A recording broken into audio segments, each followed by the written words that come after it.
الملك ممن تشاء وتعز من تشاء وتذل من تشاء بيدك الخير إنك على كل شيء قدير. صدق الله المولانا العظيم. اللهم صل على سيدنا ومولانا محمد وعلى آل سيدنا مولانا محمد وبارك وسلم ثم صل عليه.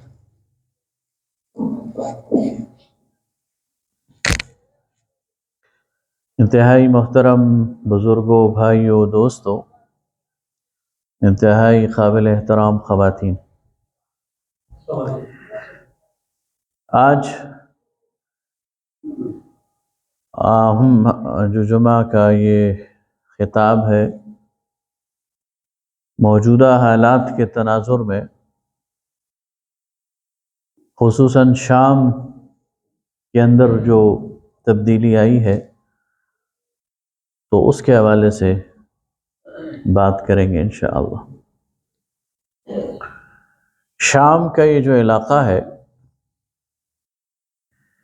اسے ارض مبارک قرار دیا گیا ہے۔ قرآن پاک نے اس کی طرف اشارہ کیا اور اسے برکت والی زمین قرار دیا، اور اس میں موجودہ 4 ممالک وہ شامل ہیں۔ موجودہ سوریہ یعنی شام، موجودہ اردن، جارڈن، موجودہ فلسطین اور موجودہ لبنان۔ خلافت عثمانیہ تک یہ سارا علاقہ یہ شام ہی تھا، لیکن خلافت کے سقوط کے ساتھ انگریزوں اور فرانسیسیوں نے اس علاقے کو 4 حصوں میں تقسیم کر کے 4 مختلف ریاستوں میں بانٹ دیا، اور مقصد مسلمانوں کی وحدت کو توڑنا تھا، اور وہاں ایک ناجائز ریاست، 5ویں ریاست پھر اسرائیل کا قیام تھا۔ اس علاقے کو شام کیوں کہتے ہیں، اس بارے میں ایک رائے یہ ہے کہ یہ سریانی زبان کا لفظ ہے، اور حضرت نوح علیہ السلام کے جو بیٹا سام تھا اس کا نام سریانی میں شام تھا، اور طوفان نوح کے بعد اس کی اولاد وہ اس علاقے میں آ کے ٹھہری تو اسے شام کا علاقہ قرار دیا گیا۔ پھر تاریخ ہمیں بتاتی ہے کہ حضرت ابراہیم علیہ السلام نے بھی اسی علاقے کو، اور خاص طور پر جو اردن کا علاقہ ہے جس کا پرانا نام کنعان ہے اور آج اسے فلسطین کا علاقہ بھی کہا جا سکتا ہے، اس کو اپنا مستقر بنایا، اور یہ وہ سرزمین ہے جس میں ہزاروں انبیاء آئے، اور آج جو یہ فلسطین کا علاقہ ہے جس پر اسرائیل قابض ہے، ہیبرون، الخلیل، یہ خلیل، یہاں پر حضرت ابراہیم علیہ السلام، حضرت اسحاق علیہ السلام، حضرت یعقوب کی قبریں موجود ہیں۔ تو یہ سرزمین انبیاء ہے، اس لیے نبی صلی اللہ علیہ وسلم نے دعا مانگی، اللہم بارک لنا فی شامنا، اللہم بارک لنا فی یمننا، اے اللہ ہمارے لیے شام میں برکتیں ڈال دے، اور اے اللہ یمن میں بھی ہمارے لیے برکتیں ڈال دے۔ آپ صلی اللہ علیہ وسلم نے صحابہ کرام رضوان اللہ تعالی علیہم اجمعین کو فرمایا، ستفتح علیکم الشام، تم ان قریب شام کو فتح کرو گے، فَإِذَا خَيَّرْتُمُ الْمَنَازِلَ فِيهَا، بس تم جب وہاں رہنے کے لیے جگہیں تلاش کرو، فَعَلَيْكُمْ بِمَدِينَةٍ يُقَالُ لَهَا دمشق، تو تمہیں چاہیے کہ اس کا جو شہر ہے دمشق اسے اپنے رہنے کے لیے منتخب کرو۔ اسی طرح نبی صلی اللہ علیہ وسلم نے فرمایا، الشام ارض المحشر والمنشر، شام وہ جگہ ہے جہاں میدان حشر برپا ہوگا اور سارے لوگوں کو وہاں جمع کیا جائے گا۔ یہ شام وہ علاقہ ہے کہ جس کے بارے میں، اور دمشق، کہ نبی صلی اللہ علیہ وسلم نے فرمایا کہ دمشق کی جو جامع مسجد ہے قرب قیامت، اس کے ہی مینار پر حضرت عیسیٰ ابن مریم کا نزول ہوگا۔ اور وہ جو روایات ہیں ان کو اگر مطالعہ کیا جائے تو منظر یوں بنتا ہے کہ فجر کا وقت ہوگا، نماز کی اقامت ہو چکی ہوگی، اور مسلمانوں کا امیر وہ مصلی پر کھڑا ہوگا کہ حضرت عیسیٰ کا نزول ہو جائے گا،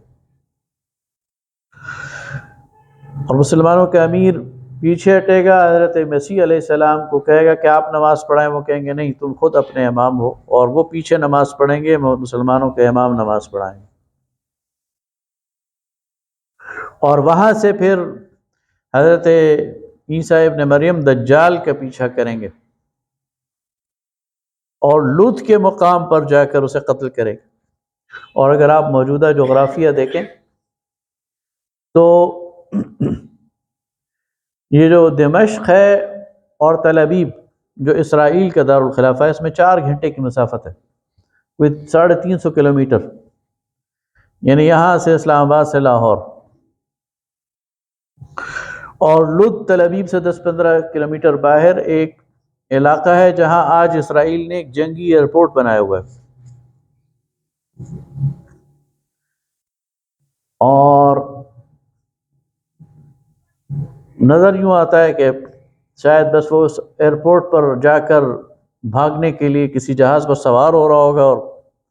پیچھے سے حضرت عیسیٰ ابن مریم پہنچ کر اسے قتل کر دیں گے۔ واللہ اعلم بالصواب۔ تو یہ بڑا اہم علاقہ ہے، برکتوں والا علاقہ ہے، اور مسلمانوں کے لیے اس میں بڑی اہمیت ہے تاریخی لحاظ سے اس کی۔ یہی وجہ ہے کہ نبی صلی اللہ علیہ وسلم کی حیات طیبہ میں آپ نے ایک لشکر روانہ کیا، حضرت اسامہ بن زید رضی اللہ تعالیٰ عنہ، حضرت زید بن حارثہ رضی اللہ تعالیٰ عنہ کی قیادت میں، اور جنگ موتا وہ مشہور لڑائی ہے جو دومت الجندل کے مقام پر، یہ شامی علاقہ ہے، وہاں لڑی گئی، جس میں 3 کمانڈرز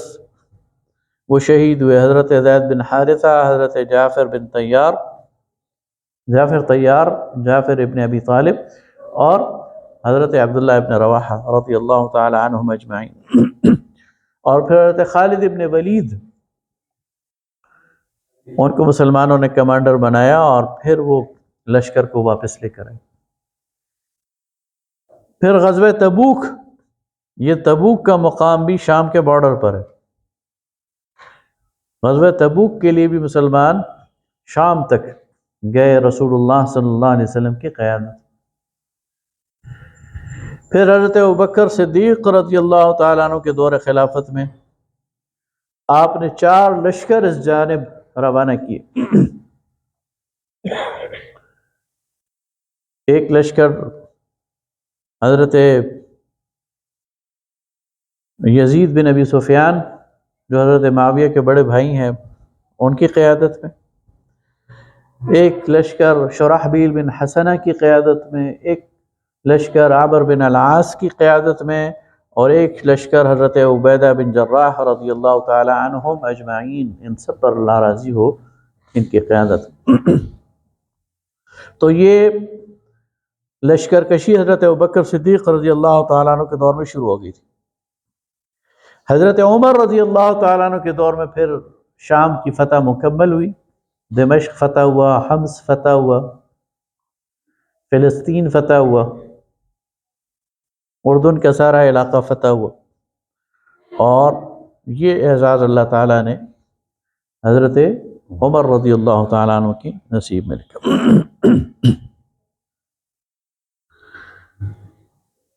میں کہہ چکا ہوں کہ سلطنت عثمانیہ تک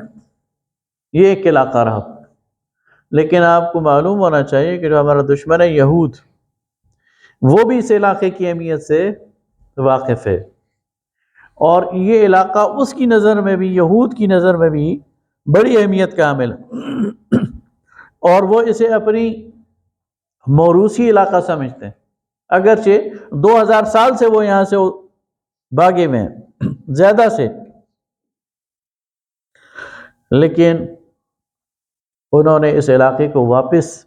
لینے کے لیے جو ہے وہ پوری پلاننگ کی، اور وہ گریٹر اسرائیل کا ایک نقشہ ہے ان کے ذہن میں۔ اگر آپ نیٹ پر دیکھیں اسرائیل کا جو جھنڈا ہے، تو اسرائیل کے جھنڈے پر ایک تو وہ ایک ستارہ بنا ہوا ہے 8 کونی، ایک اس پر اوپر لائن لگی ہوئی ہے سفید، اور ایک اس پر نیچے لائن لگی ہوئی ہے سفید۔ یہ 2 دریا ہیں، اوپر والا دریائے نیل ہے اور نیچے والا دریائے دجلہ ہے، اور وہ یہ سمجھتے ہیں یہ سارا کا سارا علاقہ گریٹر اسرائیل ہے۔ تو یاد رکھیے کہ دریائے نیل مصر میں ہے اور سوڈان میں جا کر ختم ہوتا ہے، اور دریائے دجلہ عراق میں ہے، یعنی مصر سے لے کر عراق تک۔ اس میں سارا مصر، سوڈان کا حصہ، اس میں سارا شام، اس میں حجاز کا سارا بالائی حصہ، اور عراق تک، کویت اور عراق،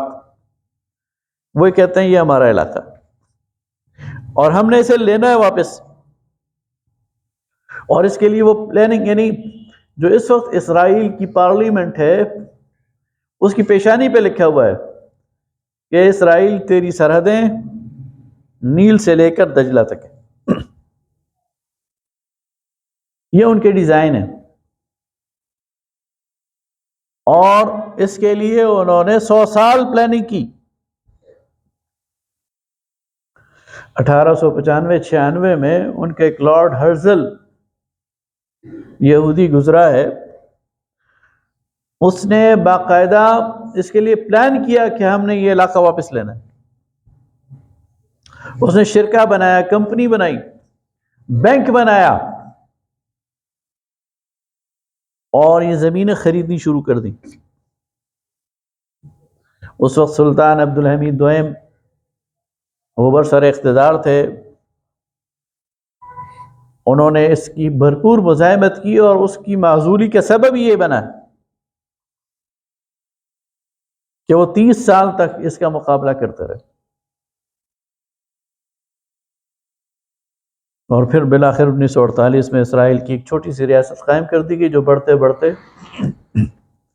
1967 میں عرب اسرائیل وار ہوئی۔ اس میں 3 ممالک کو، مصر کو، شام کو اور اردن کو شکست ہوئی، اور اسرائیل نے اپنے جو یعنی علاقہ ہے اسے پھیلایا۔ یہ جو گولان ہائٹس ہیں، مرتفعات الجولان، اس پر 67 میں اسرائیل نے قبضہ کیا ہے۔ جو یروشلم بیت المقدس ہے، اس پر 67 میں اسرائیل نے قبضہ کیا۔ اسی طرح شام کے علاقوں میں تو اسرائیل مسلسل پیش قدمی کر رہا ہے، اور اس کے مقابلے میں یہ ساری حکومتیں اور یہ ساری طاقتیں یہ ریت کی دیوار بنی ہوئی تھی۔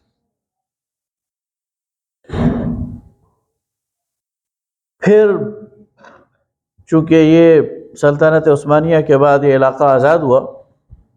یعنی سلطنت عثمانیہ سے آزاد ہوا، اور یہاں پر یورپین قوتیں آئیں اور انہوں نے اس کے حصے بکھرے کر دیے، تو یہاں پر آمیریتیں اور بادشاہتیں قائم ہو گئیں۔ اور ظاہر ہے بادشاہ بڑا کمزور ہوتا ہے، اسے اپنے اقتدار کے لیے سہارا چاہیے ہوتا ہے، اس کی بیس عوام میں نہیں ہوتی، تو وہ ساری بادشاہتیں مغربی قوتوں کے مرہون منت رہیں، چاہے وہ شام کے اندر ہوں، چاہے مصر کے اندر ہوں، اور چاہے کسی اور ملک کے۔ وہاں پر کوئی جمہوریت اور کوئی عوامی حکومت نہیں آ سکی۔ پھر جو 60 کی دہائی ہے، پھر وہاں پر فوجی آمریتیں قائم ہو گئی، وہاں کی جو فوج تھی انہوں نے کنٹرول کر لیا، اور پھر ظلم اور ستم کا ایک نیا باب قائم ہوا۔ یہی دور ہے جب عراق میں صدام حسین نے ٹیک اوور کیا، لیبیا میں معمر قذافی نے ٹیک اوور کیا، اور شام میں حافظ الاسد نے ٹیک اوور کیا،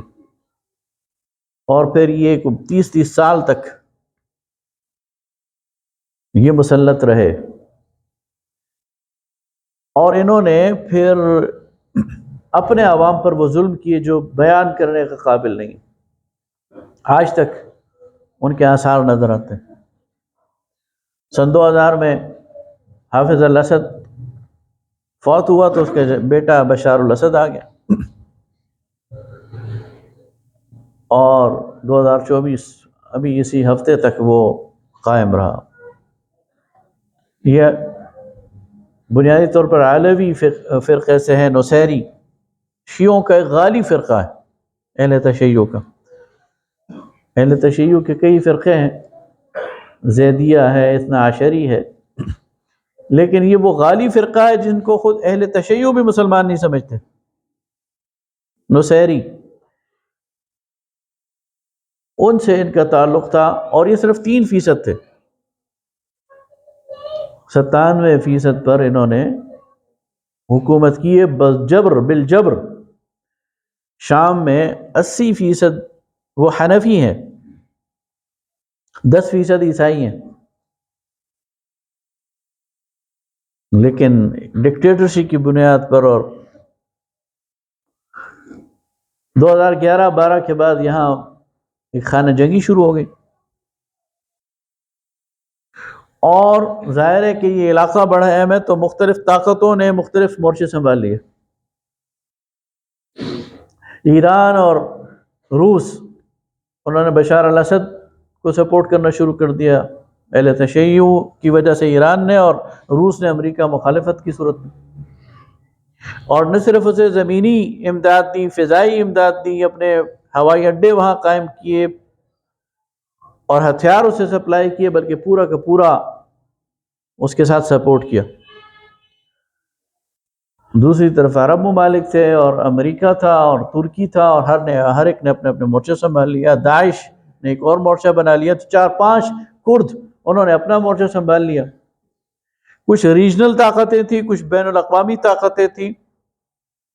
اور پھر مسلسل 10 سال وہاں پر خانہ جنگی ہوتی رہی، اور اس کا فائدہ اسرائیل نے بھی اٹھایا، اس لیے کہ اسرائیل کے بارڈر پر مصر ہے، اسرائیل کے بارڈر پر لبنان ہے، اسرائیل کے بارڈر پر شام ہے، اور اگر ان کے اندر، اور جارڈن ہے، اردن ہے، اگر ان کے اندر انتشار ہوگا، ان کے اندر آپس میں یہ لگے رہیں گے، تو فائدہ کس کو ہے؟ فائدہ تو اسرائیل کو، اور وہی ہوا۔ اور ظلم اور ستم کی انتہا یہ ہے کہ یہ بات ہم اس وقت بھی کرتے تھے، ہمارے امور خارجہ کے ایک رہنما تھے جماعت اسلامی کے، عبدالغفار عزیز، فوت ہو گئے، اللہ تعالیٰ ان کی غریق رحمت کرے۔ ان کا بڑا، ہمارے جماعت اسلامی کے جو خلیل حامدی صاحب تھے، ان کے بھی عالم عرب پر بہت زیادہ ریسرچ بھی تھی، اور بہت زیادہ وہ بار بار وہاں جاتے تھے، اور عبدالغفار عزیز صاحب، تو یہ بات انہوں نے بتائی، تو اس وقت ہمیں سمجھ نہیں آئی، یہ کوئی 10 سال پہلے کی بات ہے، لیکن بعد میں اس کی ایویڈنسز ہمارے سامنے آئے سوشل میڈیا کے ذریعے، کہ جو بشار الاسد ہے یہ اپنے مخالفین کو زندہ گاڑتا ہے، ان کے لیے قبریں کھود کر زندہ انہیں دفن کرتا ہے، پھر اس کے ایویڈنسز اور ثبوت سامنے آئے، اور جو اس کے ہرکارے ہیں، یہ بات عبدالغفار عزیز صاحب نے ہمیں بتائی، اور پھر ہم نے اس کے ایویڈنسز دیکھے کہ وہ مرنے والے کو کہتے ہیں کہ کلمہ پڑھو لا الہ الا بشار، تو چھوڑ دیں گے، ورنہ تمہاری خیریت نہیں ہے، مرو۔ اتنا ظلم، ان کی جیلیں جس میں صرف مرد نہیں، عورتیں، بچے 10-10 سال، 15-15 سال، 20-20 سال بغیر کسی جرم کے۔ ایک خاتون کی ڈائری، وہ 20-22 سالہ نوجوان لڑکی جو میڈیکل کی سٹوڈنٹ تھی، اور کسی غلط فہمی کی بنیاد پر اس کو اٹھا لیا، کوئی جرم نہیں ہے، کوئی ایف آئی آر نہیں ہے، کوئی ثبوت نہیں ہے، کوئی شہادتیں نہیں ہیں، اور 15 سال بغیر کسی جرم کے وہ ان عقوبت خانوں میں وہ زندگی بسر کرتی رہی۔ جب وہ باہر آئی اس کے والد بھی فوت ہو چکے تھے، اس کی والدہ بھی فوت ہو چکی تھی، اس کا ٹیک کیئر کرنے والا بھی کوئی نہیں تھا۔ ایک بہن تھی غالباً، اور بہن ہوئی، وہ اسے لینے آئے تھے۔ یہ صورتحال۔ لیکن اللہ تعالیٰ ہر ایک جابر کو ظاہر ایک مہلت دیتا ہے، اس کے بعد پکڑ لیتا ہے۔ اس وقت جو تحریر الشام ہے، یہ وہ لوگ ہیں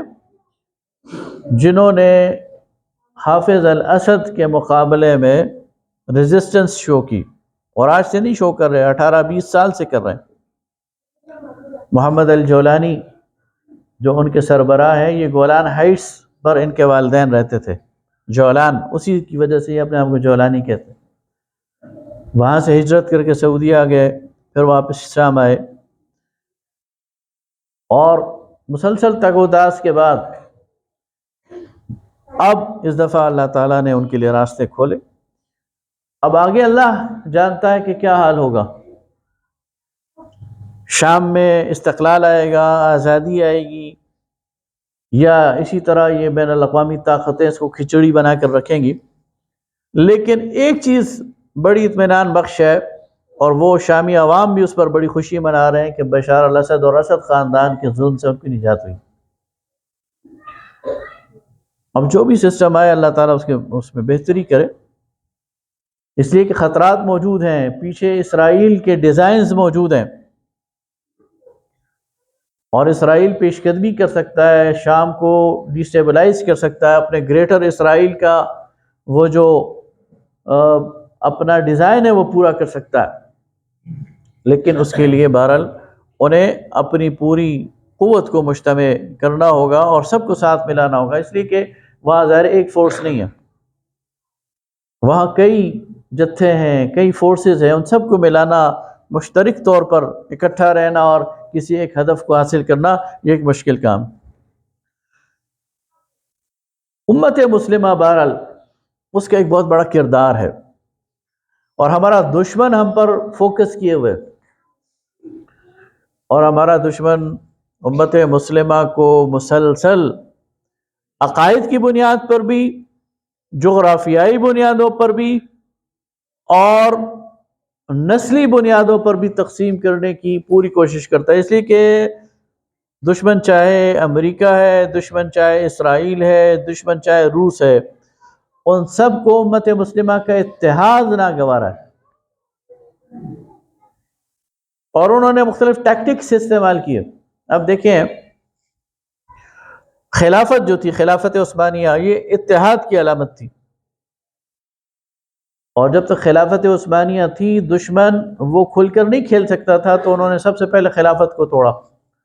مسلمانوں کے مرکز کو ختم کیا۔ اور مسلمانوں کے مرکز کو کس بنیاد پر ختم کیا؟ نیشنلزم کی بنیاد پر۔ مسلمان تو مسلمان ہے نا، چاہے وہ عربی ہے، چاہے وہ عجمی ہے، چاہے وہ شامی ہے، چاہے وہ مصری ہے، چاہے وہ افغانی ہے، چاہے وہ ترکی ہے، وہ تو مسلمان ہے، اور مسلمانوں کی وحدت اس کی خلافت ہے۔ لیکن اگر آپ تاریخ کا مطالعہ کریں تو یہ لارنس آف عربیہ ہے، جسے بڑا یعنی عربوں کے لیے ہیرو بنا کر پیش کیا جاتا ہے، اسے پلانٹ کیا گیا، اسے بھیجا گیا عربوں کے اندر، یہ برٹش آرمی کا آفیسر تھا، اور اسے بھیجا گیا عربوں کے اندر کہ عربوں کو ترکوں کے خلاف بغاوت پر آمادہ کیا جائے کہ یہ ترک تم پر کیوں مسلط ہیں، تم عرب ہو، تمہاری اپنی شان ہے، تم ترکوں کی کیوں غلامی کرو؟ تو ترک اور عرب نیشنلزم کی بنیاد پر عربوں کے اندر اس نے ایک قومیت کی لہر پیدا کی، اور ترکی کے خلاف بغاوت کر کے ترکوں سے انہوں نے آزادی حاصل کی۔ اب عرب یہ سمجھتے تھے کہ شاید ہم آزاد ہو جائیں گے، لیکن وہ آزاد نہیں ہوئے، وہ غلام ہو گئے، وہ انگریز کے غلام ہو گئے، اور پھر وہ کاسالیز بن گئے ہمیشہ کے لیے مغربی طاقتوں کے، آج تک اس سے آزاد نہیں ہوئے۔ تو پہلی انہوں نے وار کیا نیشنلزم کا، عرب قومیت کا، اور دوسرا انہوں نے وار کیا عقیدے کی بنیاد پر مسلمانوں کے اندر تفریق ڈالنے کا، شیعہ سنی کا۔ اب آپ دیکھیں نا، ایک پورا ہلال بنا دیا انہوں نے، ایران، نیچے یمن، اور اوپر شام میں جتنے شیعہ پاکٹس ہیں ان سب کو سنیوں کے خلاف اور سنیوں کو ان کے خلاف برسر پیکار کر دیا، اور جتنی اسٹریٹجک پوائنٹس ہیں وہ سارے اہل تشیع کے پاس ہیں۔ آپ گلف میں دیکھیں، جتنے آئل رچ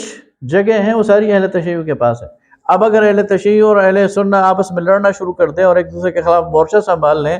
کس کا فائدہ ہے؟ وہی مغربی طاقتوں کا فائدہ ہے، وہی اسرائیل کا فائدہ ہے۔ لیکن وہ انہوں نے کر دیا، اور آج تک اس کے یعنی وہ انتشار اتنا گہرا ڈال دیا کہ آج اگر ہم کسی کو یہ بات سمجھاتے ہیں تو ہمیں کہتے ہیں تم ایک طرف کیوں نہیں ہو جاتے، حالانکہ اس سازش کو سمجھنے کی ضرورت ہے۔ اس لیے میرے بھائیوں، بزرگوں اور دوستوں، یہ ایک بہت ٹرننگ پوائنٹ ہے امت مسلمہ کے لیے کہ ہمیں نیشنلزم کی بنیاد پر بھی انہوں نے نقصان پہنچایا، ہمیں مذہبی بنیادوں پر بھی یہ نقصان پہنچا رہے ہیں، اس کے بعد یہ وسائل کی بنیاد پر اور تیل کی بنیاد پر اور بہت ساری بنیادوں پر بھی ہمیں تقسیم کریں گے۔ فائدہ ان کا ہے، نقصان ہمارا۔ امت مسلمہ 1400 سال تک، 1300 سال تک اکٹھی رہی ہے، ان سارے اختلافات کے باوجود ایک مرکز پر مجتمع رہی ہے، ان سارے اختلافات کے باوجود، اور جب تک ایک مرکز پر مجتمع رہی ہے کوئی انہیں نقصان نہیں پہنچا سکا۔ لیکن جب ان کے اندر افتراق آ جاتا ہے، جب ان کے اندر نا اتفاقی آ جاتی ہے، پھر ساری سچویشن آپ کے سامنے۔ اس لیے اللہ تعالیٰ سے دعا ہے کہ اللہ تعالیٰ ہمیں اتحاد و اتفاق نصیب فرمائے اور ان موجودہ حالات سے خیر برآمد کرے، اور شامی مسلمانوں کو جو ظلم اور عدوان سے نجات ملی ہے اس کو دوام اور ترقی عطا فرمائے، اور وہاں پر ایک ایسا نظام آ جائے جو شریعت کا نظام ہو، اور جس کے نتیجے میں عوام کو بھی ریلیف ملے، حقیقی آزادی اور حریت بھی قائم ہو، اور اگر وہ ایک اسلامی شام بنتا ہے تو یہ اسرائیل کے لیے ایک انشاءاللہ بہت مضبوط دیوار ہوگی، اور اسرائیل کا مقابلہ وہاں سے بہت آسانی سے کیا جائے گا۔ وآخر دعوانا الحمدللہ۔